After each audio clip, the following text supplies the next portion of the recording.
કેમ છો દોસ્તો? સ્ટોરીઓની દુનિયામાં સ્વાગત છે. ચાલો જાણીએ અનોખી સ્ટોરી જે સાંભળીને તમને મજા આવશે. મિત્રો, પુરાણોના મત અનુસાર આ બ્રહ્માંડની રચના બ્રહ્મદેવે કરી હતી, જે એમને આદેશ પ્રાપ્ત હતો પરમાત્મા એટલે શિવશક્તિથી. શિવશક્તિ એક દિવ્ય જ્યોતિ છે.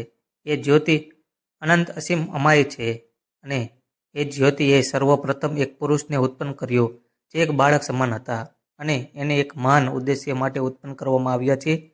એવો તે દિવ્ય જ્યોતિમાંથી સ્વર નીકળ્યો, પણ એ મહાન ઉદ્દેશ્ય માટે એક બાળકને ધ્યાન અવસ્થામાં રહેવાનું હતું.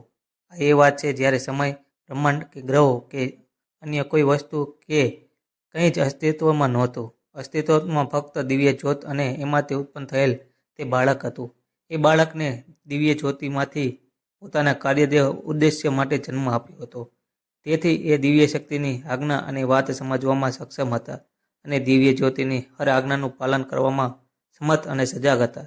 તેથી ધ્યાનનું જ્ઞાન એમને પહેલેથી જ હતું. તેથી એ જે અવસ્થામાં અવકાશમાં પ્રગટ્યા હતા એ જગ્યાએ અને રોજ એ જ અવસ્થામાં ધ્યાનની સ્થિતિમાં ચાલ્યા ગયા અને એક લાંબા કાળ સુધી ધ્યાનમાં રહ્યા. ત્યારે શિવશક્તિ એટલે દિવ્ય શક્તિએ પોતાના તેજમાંથી એક વસ્તુ એમના પાસે મોકલી જે એમનું આસન બની ગયા હતા અને એમના ધ્યાન અને તપના પ્રકાશથી અવકાશ શૂન્ય હોવા છતાં પણ હલચલમાં આવ્યું.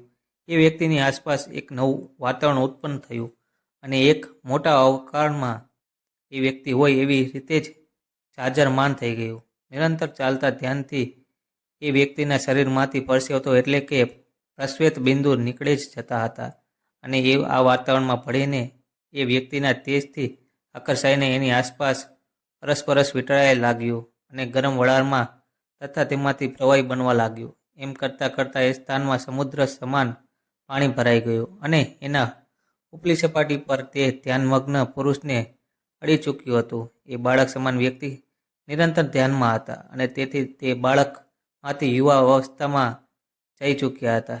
એ નીલવર્ણની વ્યક્તિને દિવ્ય શક્તિ એ ધ્યાનમાંથી બહાર આવવાનો આદેશ આપ્યો. તેથી એમને પોતાનું ધ્યાનને સમાપ્ત કરી ચેતના અવસ્થામાં આવ્યા.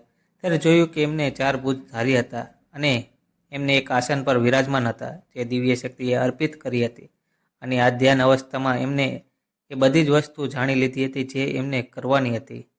અગણિત સમય સુધી ધ્યાનમાં હોવાના કારણે દિવ્ય શક્તિ એમને આસન પર નિંદ્રાસ્થાન સ્થિતિમાં રહેવાની સલાહ આપી હતી અને એ આસન પર એ વ્યક્તિ નિંદ્રાવસ્થામાં વિશ્રામ કરવા લાગ્યા અને એ સમયે એમને એમની નાભીમાંથી બ્રહ્મદેવની ઉત્પત્તિ કરી હતી અને એમને દિવ્ય શક્તિ એ બ્રહ્માંડની રચનાની ક્ષમતા અને એનું જ્ઞાન અને ઉત્પત્તિનું કારણ પણ બન્યું હતું અને કહ્યું હતું. એ દિવ્ય પુરુષ સ્વયં નારાયણ વિષ્ણુદેવ હતા. બ્રહ્મદેવે બ્રહ્માંડની ઉત્પત્તિ તો કરી અને સૃષ્ટિની ઉત્પત્તિ પણ કરી હતી, પણ એ નષ્ટ પામી રહી હતી. તો બ્રહ્મદેવે ફરી પ્રયાસ કરતા અને આ પ્રકરણ 7 વખત સુધી ચાલ્યું હતું, પણ એમની બનાવેલી સૃષ્ટિના જીવ વધુ જીવી શક્યા નહોતા. તેથી બ્રહ્મદેવે દિવ્ય જ્યોતિની આરાધના કરી અને એમના પાસે મદદ માગી. ત્યારે દિવ્ય જ્યોતિએ પોતાના તેજમાંથી અડધો ભાગ છૂટો પાડ્યો જે વ્યક્તિ શક્તિ કહેવાયો, જે અનંત બ્રહ્માંડમાં વિચરણ કરવા લાગ્યો અને બ્રહ્મદેવને સહાય કરી પોતાની શક્તિ અર્પીને 7મી વારની મેથુની સૃષ્ટિનું નિર્માણ કરાવી. આગળની વાર્તા હું તમને બીજા ભાગમાં કહીશ. મિત્રો, આ વાર્તા હું મારા પોતાના ઇમેજિનેશન અને મારા વિચારોથી પ્રેરાઈને મારી રીતે એક નવી પ્રકારની દેવ અસુર સંગ્રામ રચના લખી રહ્યો છું. આ વાર્તા અસલ વાતો સાથે ઘણી ખરી વાતોમાં મેં મારી રીતે બનાવેલ છે. કૃપા કરીને આને ફક્ત મનોરંજનના રૂપે જ વાંચજો. કોઈ પણ પ્રકારનું અપમાન કે ચેષ્ટા ન ગણતા. મારી કલ્પનાના આધાર પર લખાયેલી વાર્તાને સહેજ વાંચીને મનોરંજન પ્રાપ્ત કરજો એવું નમ્ર વિધાન જ છે. ધન્યવાદ દોસ્તો વાર્તા સાંભળવા માટે.